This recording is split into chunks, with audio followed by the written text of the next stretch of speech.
जहां मसले बड़े होते हैं वहां मोदी के सुपर स्पाई खड़े होते हैं। चुनाव में व्यस्त था पूरा विपक्ष, तभी मोदी ने 7 समंदर पार भेज दिया अपना हनुमान।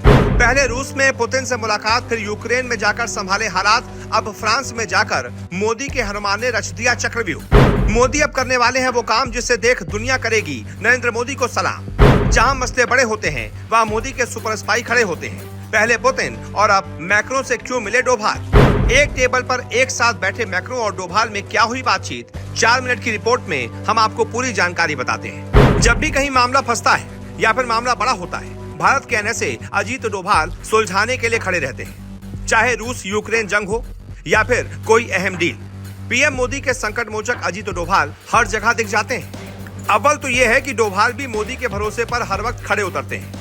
रूस जाकर पुतिन से मुलाकात करने वाले अजीत डोभाल अब फ्रांस गए। उन्होंने फ्रांस में राष्ट्रपति इमैनुअल मैक्रों से मुलाकात की और कई अहम डील पर चर्चा की। अजीत डोभाल ने रूस यूक्रेन जंग पर फ्रांस को पीएम मोदी का संदेश भी सुनाया। साथ ही भारत कैसे रूस यूक्रेन जंग खत्म कर सकता है, अजीत डोभाल ने मैक्रो को पूरा प्लान बताया।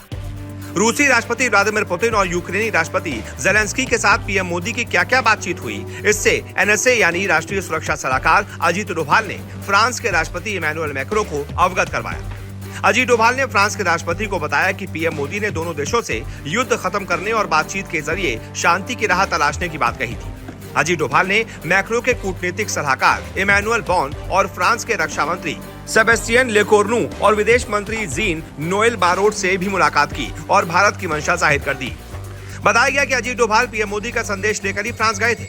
डोभाल की फ्रांस के राष्ट्रपति के साथ सफल बैठक हुई। इस बैठक में दोनों ने यूक्रेन युद्ध और गाजा में हमास के खिलाफ और लेबनान में हिजबुल्लाह के खिलाफ इजरायली युद्ध पर भी चर्चा की। साथ ही भारत और फ्रांस के संबंधों को और बेहतर बनाने के उपायों पर भी चर्चा हुई। पीएम मोदी का शांति वाला संदेश सुन अब फ्रांस को भी लगता है कि भारत ही रूस यूक्रेन जंग में सकारात्मक भूमिका निभा सकता है। फ्रांस को यह यकीन इसलिए है क्योंकि पीएम मोदी ही दुनिया के इकलौते ऐसे पीएम हैं जो 40 दिनों के भीतर यूक्रेन और रूस के राष्ट्राध्यक्षों से मुलाकात करके आए थे और युद्ध खत्म करने को कहा था। आप समझते हैं कि डोभाल का फ्रांस जाना क्यों अहम है? इसकी वजह है भारत और फ्रांस के बीच होने वाली राफेल मरीन जेट डील। मौजूदा वक्त में भारत इंडियन नेवी के लिए 26 राफेल मरीन जेट खरीदने के लिए फ्रांस सरकार से मिल रहा है, उसके साथ बातचीत कर रहा है। अगर डील पक्की हो जाती है तो बहुत जल्द भारत को राफेल एम फाइटर जेट मिल जाएगा।